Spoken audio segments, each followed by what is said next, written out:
If you're struggling to lose weight, if the fat just won't come off no matter what you try, there is one free habit that does more for your body than any pill on the market. And I'll give you the real published number. It can increase the tiny transporters your muscles use to pull sugar out of your blood by up to 260%. Not a supplement, not a powder, a habit. And it's free. But before I show you what it is, I have to call something out. Because right now there are videos with hundreds and thousands of views telling you that one specific supplement at one specific dose reverses insulin resistance. Magnesium, 480 milligrams. Some of them claim 71%. Let me be honest with you, because that's what this channel is for. That number does not exist in the research. No study shows magnesium reverses insulin resistance by 71%. And if you scroll the comments under those videos, you'll see the truth for yourself.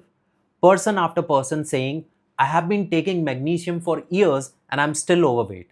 I'm still waking up at 3 a.m. They are not doing anything wrong. They were sold a number that was never real. So today I'll show you what actually works with real published numbers you can check yourself. The free habit that raises those transporters by 260% and your insulin sensitivity by as much as 85% from a single session. The honest truth about which supplements genuinely help and by how much, and why your weight and your insulin are so tightly connected in the first place. But first, quickly, because you are here for results, not a lecture, let me tell you about Bharat. Bharat is 40, a software professional, and long hours at a desk, the heavy afternoon slump by 3 p.m., and a belly that wouldn't budge no matter how little he ate. In 12 weeks, using exactly what I am about to show you, his afternoon crashes disappeared, his cravings faded, and his waist dropped by 3 inches. No magic supplement, just the habit and the food. Now quickly, for those who don't know me, I am Payas Bharadwaj, a certified nutrition specialist and strength coach from the International Sports Sciences Association. Over the years, I have helped over 1,000 busy professionals lose belly fat and fix their metabolic health. Now let me connect two things you might not realize are connected: your belly fat and a word you keep hearing, insulin. Here's the link simply. When you eat, your blood sugar rises and your body releases insulin to move that sugar out of your blood into your cells. Insulin is the key that opens the door. But when you are carrying extra belly fat, eating too much sugar and refined carbs, stressed and underslept, those doors stop responding to the key. Your cells become insulin resistant.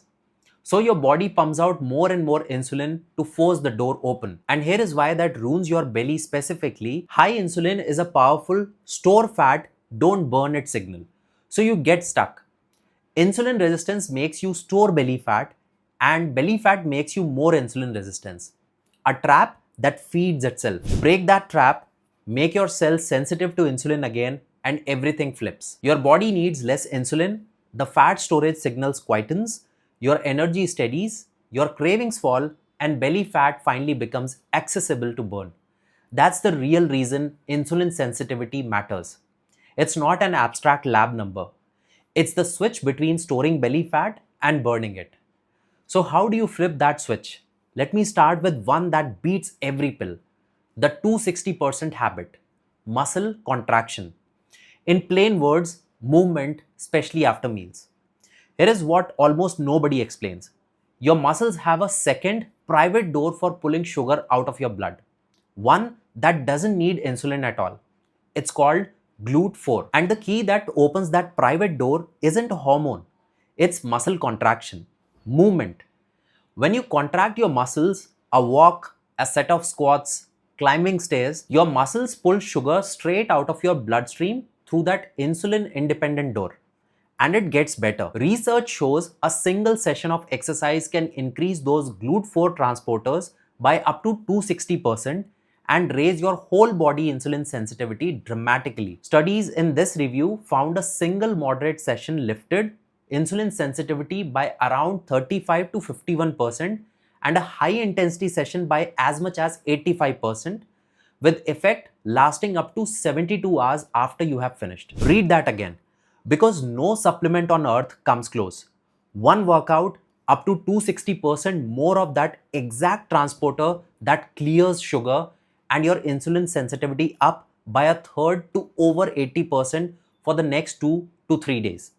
And it works even if you are already insulin resistant, because it bypasses the broken door entirely. Over time, training regularly keeps your baseline insulin sensitivity 25 to 50% higher than a sedentary person. Now, here is how to actually use it.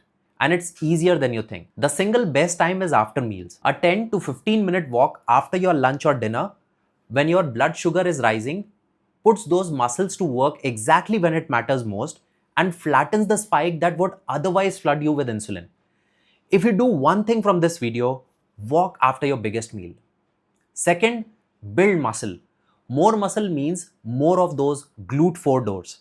So strength training 2 or 3 times a week doesn't just burn calories. It permanently upgrades your body's ability to clear sugar without insulin. This is why muscle is your best long-term defense against belly fat. And third, break up your sitting. Every 30 to 60 minutes, stand up and move for 2 minutes. Because the opposite is also true. Long, unbroken sitting makes your muscles ignore insulin. Movement is the switch all day long. Now, the honest part about supplements, because I promised you the truth, not just a takedown. I'm not telling you supplements are useless. Some are genuinely helpful. But again, this is the whole point. No supplement fixes this on its own. Insulin sensitivity is fixed by the combination: your movement, your food, your sleep, your stress. A supplement can only ever be a small helper on top of that. Anyone selling you a single pill as the answer is lying to you. Now let me share with you the ones with real evidence. Magnesium. Here's the honest version. Magnesium genuinely helps insulin sensitivity, but mainly in people who are actually deficient in it.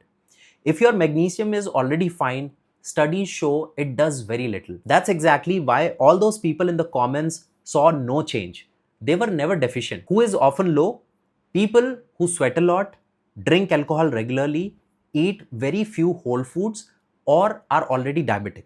If that's you, magnesium can help modestly. And the glycinate or citrate forms absorb far better than the cheap oxide. But it takes months, not days. And it is a support, not a cure. Berberine. This is the one with genuinely impressive numbers. Multiple trials show berberine improves insulin resistance comparably to metformin, the standard prescription drug. That's real and strong.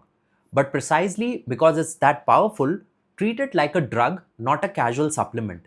Talk to your doctor first, especially if you are on any blood sugar medication, because together they can drop your sugar too low. And let me give you a real example from my own program, because it makes the point better than any warning. We had a client, a postmenopausal woman working hard to lose fat, who started taking berberine on her own at a very high dose. Within a short time, she developed real digestive problems like constipation and discomfort because the dose was too high for her. On our advice, she lowered it and things started moving in the right direction again. More was not better. That's the whole lesson. Even a good supplement has to be used sensibly in the right dose on top of your foundations, not hammered in the hope it works faster. And there is a second lesson in her story that matters even more. So stay with me for it in a moment. Inositol, well researched for improving insulin resistance, particularly helpful for women with PCOS, where it also helps regulate cycles. A genuinely useful, well-tolerated option for the right person. Notice what all three have in common. They help specific people with specific gaps modestly on the top of real work. None of them is the 1 tablespoon melts your resistance miracle. The 260% habit is still the hero. The supplements are at best the supporting cast. Now let me tie it together, because that's how this channel works. Your belly fat and your insulin are two sides of the same coin. Fix your insulin sensitivity and the belly fat finally starts to move. And the most powerful tool for that isn't in a bottle, it's muscle contraction. Walk after your meals, build a little muscle, and stop sitting for hours unbroken. That alone does more than any supplement in this video. Then support it with the basics: less sugar and refined carbs, enough protein and fiber, real sleep, manage stress. And if you have a genuine gap, a well-chosen supplement can help a little on top. That's the honest order of things, not a pill first. Put habit first, pill last. And the second lesson I promised you from the women in my program, this one is important, especially if you're over 40 or postmenopausal. She was genuinely losing fat. Everyone around her could see it. 1 or 1.5 inch in the first month. But she was on medication that made her body hold extra water. So the scale barely moved. And instead of trusting the inches, she trusted only the scale, got discouraged, and dropped out. That broke my heart because she was winning and couldn't see it. So please hear this. Fat loss shows up in how your clothes fit and in your measurements long before the scale cooperates. And things like medication, water retention, and hormones can hide the scale number completely. Measure your waist, take your photos, judge by inches, not just that one number. Everyone loses fat at a different pace, and the scale is the least honest way to track it. So here is my quick question for you. Be honest. After your biggest meal of the day, do you sit down or do you move? Tell me in the comments below. I read them. And if you are struggling with stubborn belly fat, insulin resistance, poor energy, or metabolic health issue, visit my website and watch the training video. I'll show you exactly how we have helped hundreds of busy professionals lose belly fat, improve insulin sensitivity, and build a healthier body without extreme diets or spending hours in the gym. If you found this video helpful, make sure you subscribe. I'll see you in the next video.